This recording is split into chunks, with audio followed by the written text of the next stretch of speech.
2020년 8월 29일 토요일 아침입니다.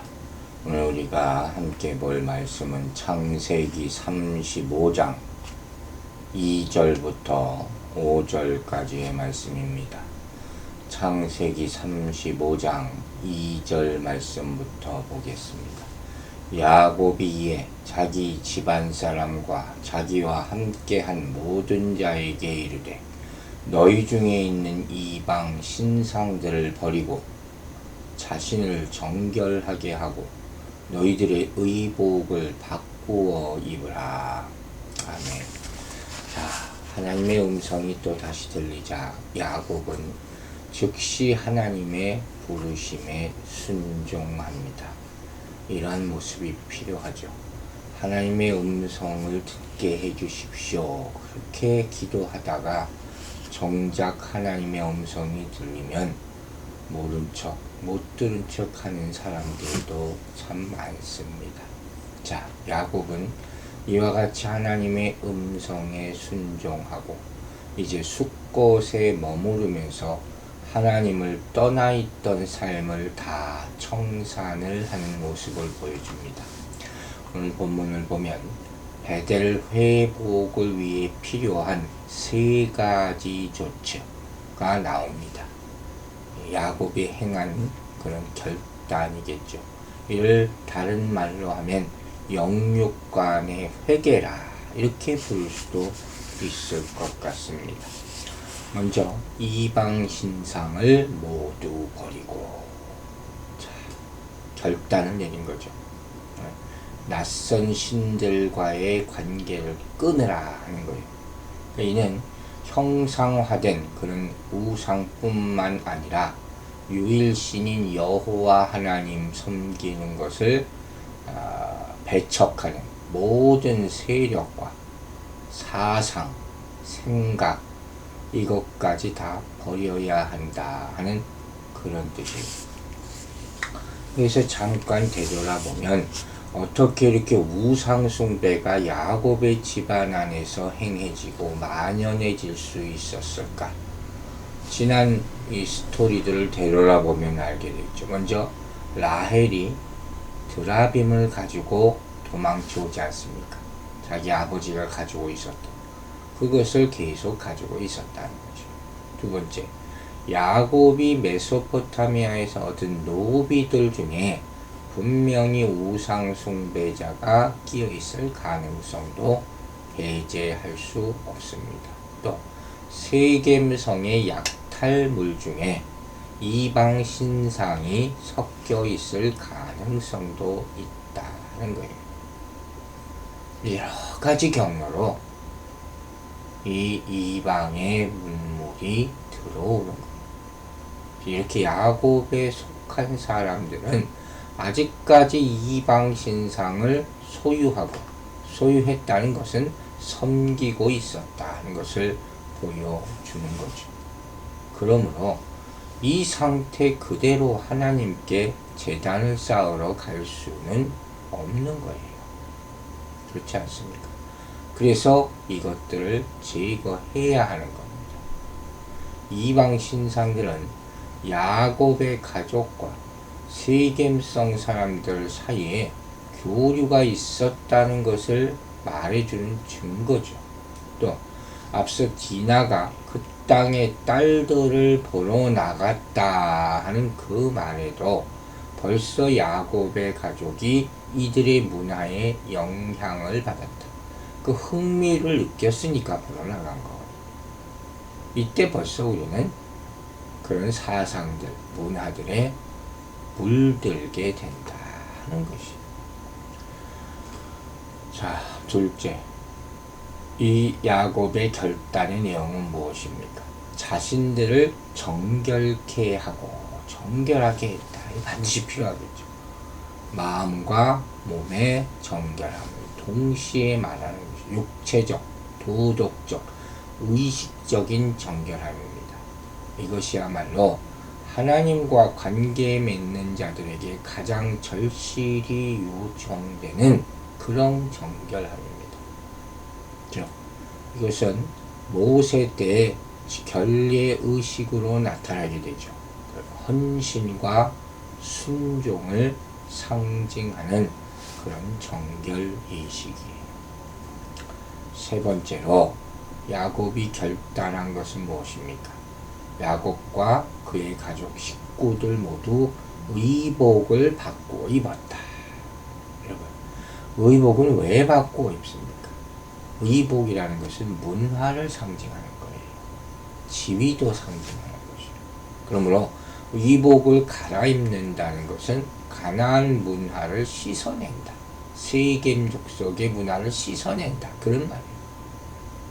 출애굽 직후 모세에게도 이 명령이 내려집니다. 19장을 보면 그 말씀이 나와요. 영적, 도덕적 정결 상태를 외형적으로 나타내라. 결국 회개를 뜻하는 새로운 사람이 되었음을 상징하는 것이 바로 의복을 갈아입는 것이죠. 우리가 알다시피 옷을 빨아입는 것, 갈아입는 것, 이거 하나님 앞에 나아갈 때 하는 행동이에요. 꼭 필요한 행동. 쇠 속의 더러움을 다 버리는 거죠. 이스라엘은 이런 행동을 통해서 그들의 의식적이고 영적인 상태를 점검해 왔던 것입니다. 앞서 말했듯이 의복은 그 사람의 신분을 또 나타내죠. 또 삶의 양태를 나타내 보이는 것이죠. 그러므로 의복을 바꾸는 것은 곧 현재의 삶과 신분을 벗어던지고 새로운 삶으로의 전진을 위한 결단이에요. 고린도후서 5장 17절에 뭐라고 했습니까? 이전 것은 지나갔으니 새 것이 되었도다. 야곱은 혼합주의에 빠져있던 과거를 다 청산하고 새로운 삶을 시작하는 거예요. 자, 이제 3절 보겠습니다. 우리가 일어나 베델로 올라가자. 내 환난 날에 내게 응답하시며 내가 가는 길에서 나와 함께 하신 하나님께 내가 거기서 제단을 쌓으려 하노라 하매. 자, 아주 희망적인 귀한 말씀이 나옵니다. 일어나 베델로 올라가자. 정말로 이 외침은 파란만장했던 야곱 자신의 과거를 되돌아보면서 온갖 괴로움 속에도 함께 하셨던 하나님의 은혜, 그 언약을 되새기며 다시 한번 신앙의 결단을 촉구하는 그런 말이에요.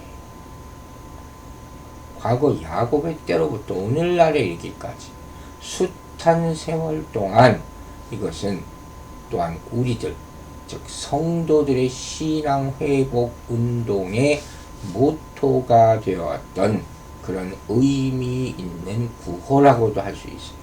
일어나 베델로 올라가자. 여러분, 얼마나 힘이 있는 말씀입니다. 지형적으로도 베델은 숲꽃보다 해발 300m 이상의 고지대라고 합니다. 그러니까 당연히 이건 정확한 표현이죠. 일어나서 올라가라. 성경에 또한 올라갔다, 내려갔다, 특별히 예루살렘으로 올라갔다 이런 표현들 나오죠. 이건 뭐라고 했습니까? 영적으로 올라가는 것을 다 상징하고 있다 했잖아요. 이 말은 과거에 하나님을 만났던 그 베델로 가서 믿음을 다시 세우라 하는 그런 말씀인 거예요.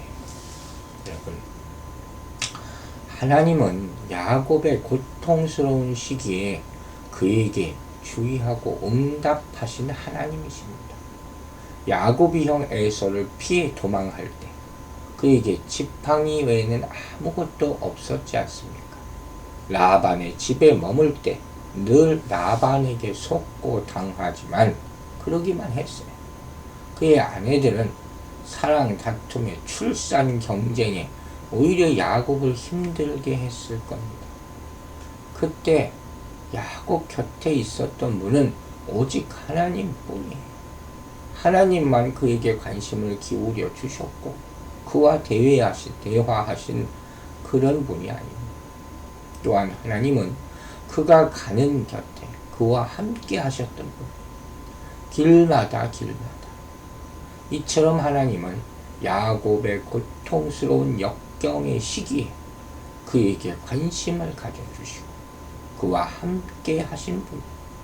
그러니 얼마나 감사하겠습니까? 어찌 잊을 수가 있겠습니까? 우리도 이 하나님이 필요한 것입니다. 제단을 쌓으려 하노라 그랬어요. 하란에서 돌아온 지 10년이라는 세월이 흘렀지만 야곱은 자신의 집안을 이렇게 번창케 하는데 전력한 나머지 아직도 베델 서원을 이행치 않고 있었어요. 아마 세겜성에서 일어났던 비극적인 사건의 원인도 근본적으로는 여기 있다고 할 수 있는 거예요. 그걸 깨워주는 말씀이 바로 일어나라 하는 말씀이죠. 4절 보겠습니다. 그들이 자기 손에 있는 모든 이방 신상들과 자기 귀에 있는 귀고리들을 야곱에게 주는지라. 야곱이 그것들을 세겜 근처 상수리나무 아래에 묻었어요. 야곱은 가족들과 소유물을 데리고 떠나기 전에 또 한 가지 아주 중요한 행동을 합니다. 그게 뭐냐? 우상 문화와 관련된 모든 신상들, 귀고리들, 이런 것들 다 땅에 다 묻어버려요. 귀에 있는 귀고리, 악세사리죠. 악세사리로서의 일반적인 것이 귀고리인데, 이때 이 귀고리는 신상이나 이렇게 부조한 간이용 우상 같은 고대인들은 이런 것을 달고 다녔어요. 악귀를 쫓아낸다. 행운을 부른다. 이렇게 생각했다고. 그리고 상수리나무 또 나오죠. 상수리나무라는 말이에요. 세겜 근처 상수리나무. 오늘을 보면 정관사가 붙어서 그 상수리나무 이렇게 나옵니다. 이 나무는 어떤 나무? 야곱의 조부 아브라함이 가나안 땅 세겜에 처음에 들어왔을 때 처음으로 하나님을 만났던 그 현장이 12장에 나와요. 창세기 12장 6절 7절 말씀이 나와요. 바로 그 나무가 맞다면 큰 깨우침을 주는 후손들에게 그런 기념나무라고도 할 수 있는 거죠. 거기다 다 묻어버렸어요. 매장했어요. 물건을 매장해서 감추는 것. 이 행위도 큰 상징적인 의미가 있죠. 보겠습니다. 우상숭배를 완전히 청산하고 아브라함이 가졌던 순수한 신앙으로 복귀하겠다는 선언이에요. 과거를 묻으라는 거죠. 또 한 가지. 하나님의 언약 앞에서는 모든 우상들이 죽은 시체와도 같다. 그것을 또한 보여주는 것이 묻었다는 의미예요. 자, 이제 5절 말씀 보겠습니다.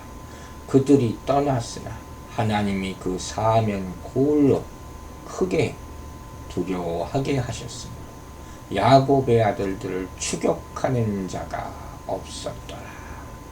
야곱은 드디어 이 모든 것을 정리하고 숫곳을 떠납니다. 또 그들이 쫓아올까 걱정할 수 있겠죠. 그러나 그런 걱정과는 달리 추격하는 자들은 없었습니다. 왜? 하나님이 주변 민족들에게 두려움을 주셨다. 이렇게 말하고 있어요. 문자적으로 하나님의 공포가 주변 고을들에 임했다. 이런 뜻이에요. 하나님은 하나님의 백성들을 지켜주십니다. 그리고 주변 사람들이 하나님의 백성을 두려워하는 이유는 바로 하나님이 배후에 계시기 때문입니다. 여호수아서 얘기할 때마다 언급되는 것이죠. 그 견고했던 여리고성 백성들도 이스라엘 백성이 가까이 온다는 소식을 듣고 두려움에 떨었어요. 가나안 백성들 다 두려움에 떨었어요. 왜? 하나님이 계시기 때문에. 그러므로 하나님의 백성은 하나님이 계시기에 어떤 대적 앞에서도 두려워하지 말아야 할 것입니다. 역대하 20장 15절에 이런 말씀이 있어요. 여호와께서 이같이 너희에게 말씀하시기를 너희는 이 큰 무리로 말미암아 두려워하거나 놀라지 말라. 이 전쟁은 너희에게 속한 것이 아니요 하나님께 속한 것이니라. 자, 이 본문의 보도는 야곱이 아들들을 책망하며 염려했던 일이 결국은 아무것도 일어나지 않았다 하는 결과를 보여주는 거예요. 그리고 야곱이 베델에서 했던 맹세의 내용처럼 하나님이 그를 지키셔서 평안히 돌아오게 하셨음도 보여줍니다. 이처럼 하나님께서 세겜성으로 인해 야곱의 가정에 보복하려는 주변 세력들의 용기와 힘을 꺾으신 것은 야곱이 취한 우상의 단절과 가정의 신앙 개혁 단행을 기뻐 받으신다는 증거가 되는 것입니다. 즉, 본절은 하나님의 말씀의 행위로서 순종의 의지를 나타내 보이는 자에게는 단연코 하나님의 인도하심과 초자연적인 보호하심이 따른다 하는 사실을 역력하게 증거해 주는 것입니다. 그러므로 여러분, 우리들은 하나님이 신실하고 보호하시고 돌보신다는 확신을 항상 가지고 있어야 합니다. 하나님은 전능하시기에 실패가 없으신 분입니다. 하나님의 우리를 향한 계획은 세밀하고 정확합니다. 그분은 우리에게 하신 약속을 이루시기까지는 어떤 위협도, 어떤 장애물도, 우리의 연약함까지도 하나님의 신실하신 인도의 손길을 방해하지 못하게 만들어 주실 줄로 믿으시기 바랍니다. 이런 믿음을 가지고 두려움이 아니라 확신과 감사함으로 우리는 예배를 드려야 할 것입니다. 우리는 오로지 예배를 통해서 하나님의 신실하신 은혜를 다시 기억할 수 있고 일상에서 온전한 믿음으로 다시 일어설 수 있게 될 것입니다. 오늘 이 말씀이 우리 모두에게 큰 힘과 용기가 되기를 주의 이름으로 축원합니다. 기도하겠습니다. 아버지 하나님, 일어나 베델로 가라 하는 말씀이 크게 울리게 하여 주시고 또 다 순종하게 하여 주시옵소서. 우리 마음 가운데 남아있는 현실적인 두려움과 걱정을 다 땅에 묻게 하여 주시옵소서. 이를 행하지 않으면 절대로 하나님의 뜻이 이루어지지 않음을 깨달아 알고 바로 순종하게 하여 주시옵소서.